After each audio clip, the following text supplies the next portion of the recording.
ज़्यादातर लोग ये सोचकर शर्म महसूस करते हैं कि उन्हें सिर्फ़ तीन ताल या कहरवा ताल ही आती है, और कहीं संगत अगर करने को मिल जाए किसी गीतकार के साथ, तो उन्हें ये डर लगता है कि कहीं कोई हमसे ये ना कह दे बजाते समय कि हमसे किसी दूसरी ताल में भी आप बजाओ हमारे साथ।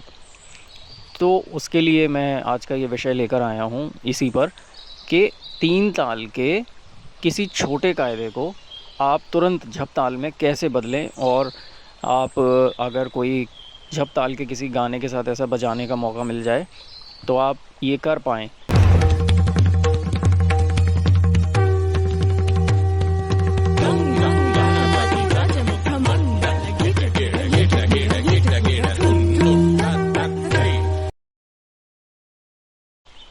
तो सबसे पहले मैं ये बताना चाहूँगा कि बजाना और बोलना तो ये तो चुटकियों में हो जाएगा। तीन ताल के किसी छोटे कायदे को या किसी भी कायदे को तुरंत झप ताल में बदलना तो ये तो अभी के अभी हो जाएगा, और ये बहुत आसान है। पर हम यहाँ दो तरीके की चीज़ों को सीखेंगे कि बदलना भी आ जाए आपको, बजाना और बोलने के साथ में लिखना भी आए। तो लिखना भी ज़रूरी है, तो लिखने का तरीका अलग हो जाता है।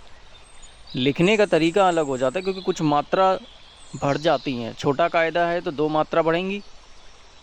तो ये कायदा जो मैं आपके सामने ये रख रहा हूँ, ये बहुत प्रचलित कायदा है, और सबसे ज़्यादा शिक्षक जो हैं वो अपने विद्यार्थी को यही कायदे से शुरुआत करवाते हैं। तो सभी ने देखा होगा और सुना होगा। तो इस कायदे में आप बोल देखिए। इस कायदे में जो बोल हैं वो धाधा तिरकिट धाधा तूना, ताता तिरकिट धाधा तूना। बोलने में तो तुरंत, बजाने में तो तुरंत, आप चुटकी बजाते ही बदल देंगे। कैसे? धाधा तिरकिट धाधा तूना धागे, धाधा तिरकिट धाधा तूना, ये तो हो गया तीन ताल का। धागे, ये धागे क्या है? ये क्या हुआ? ये बदल दिया झप ताल में। सिर्फ दो ही मात्रा की तो ज़रूरत थी, तो ये हो गया झप ताल में। अब इसमें आपको एक चीज़ पर ध्यान देना है, वो क्या है कि जो लिखने का जो तरीका है वो इसमें तीन ताल से अलग है। और अलग क्यों है?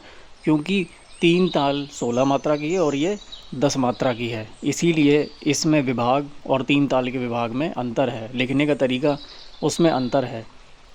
तो इसमें एक चीज़ आपको समान लग रही होगी, और वो क्या है कि जो चिन्ह लग रहे हैं, ये x 2 0 3, x मतलब सम का निशान, फिर 2 0 3, जो इसके खाली और भरी के जो निशान हैं वो तीन ताल में और झप ताल में ये सेम है, बिल्कुल एक जैसे हैं।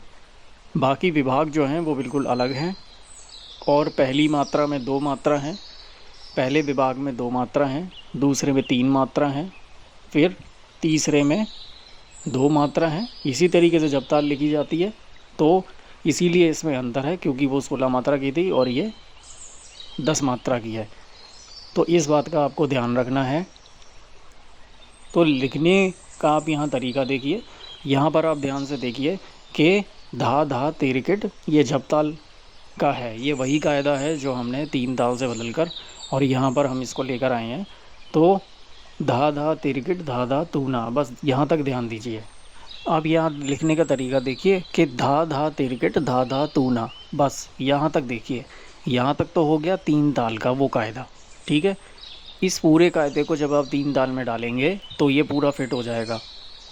अब इसके आगे हम अगर कुछ भी लगाते हैं तो वो तीन ताल में फिट नहीं होगा।